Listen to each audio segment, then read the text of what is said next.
I'm using a Raspberry Pi 3 Model B with inbuilt Wi-Fi and Bluetooth. It's totally optional, but I have attached heatsink on two chips on top. It has a HDMI input, audio jack, and a LAN port with 4 USB ports. It has a micro USB port for power and a micro SD card slot on the back. It also has 40 GPIO pins that we are going to use soon. I want to use a case to protect the chip from damage. It's fairly easy to just place in it and cover it. It is nicely designed and has opening for the slots.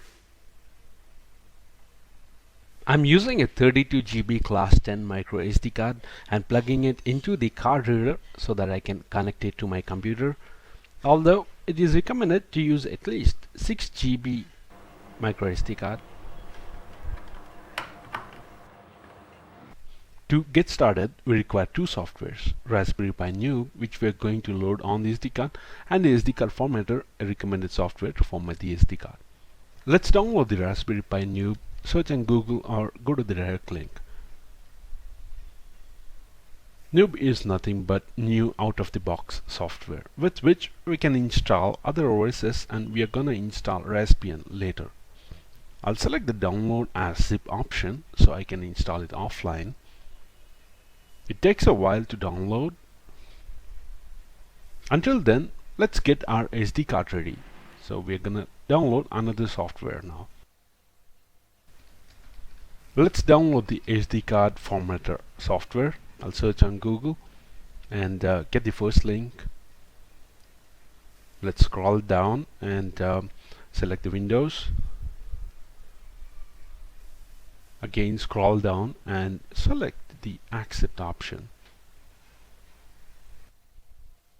I'll select all the default options and install it.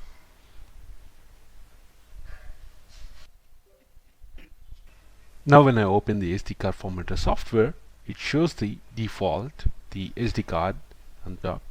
I select that and select the quick format option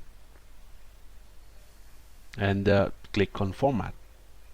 Click yes, so all the data will be gone.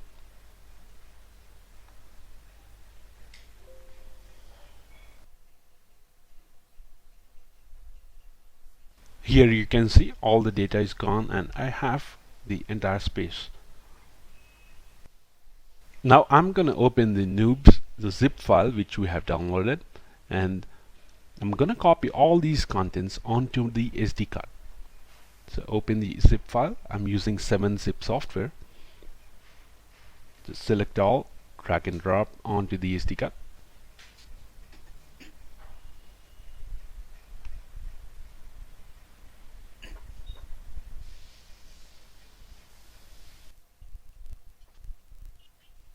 Alright, now we have the files copied onto the SD card.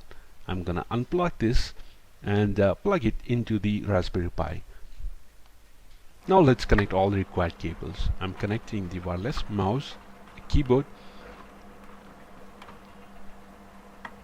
HDMI and SD card, and finally the power.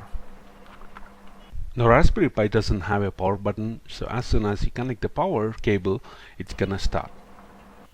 As soon as we turn it on, it loads the Noob software.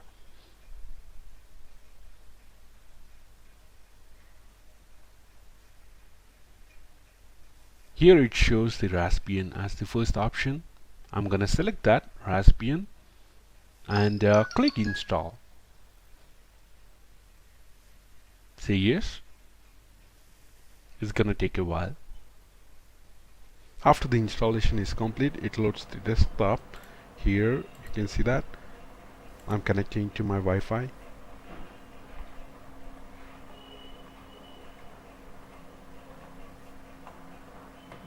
Let's open up the terminal by clicking on the terminal icon at the top.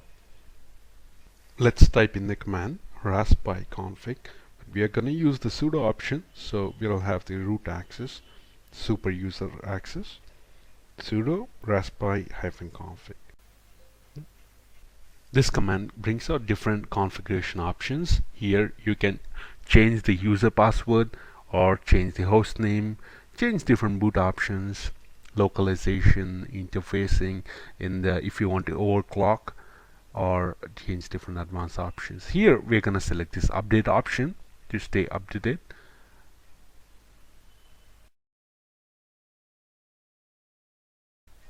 The update process is now complete and we can start using the Rasbian OS. So we will exit this terminal by typing in exit and hit the enter key.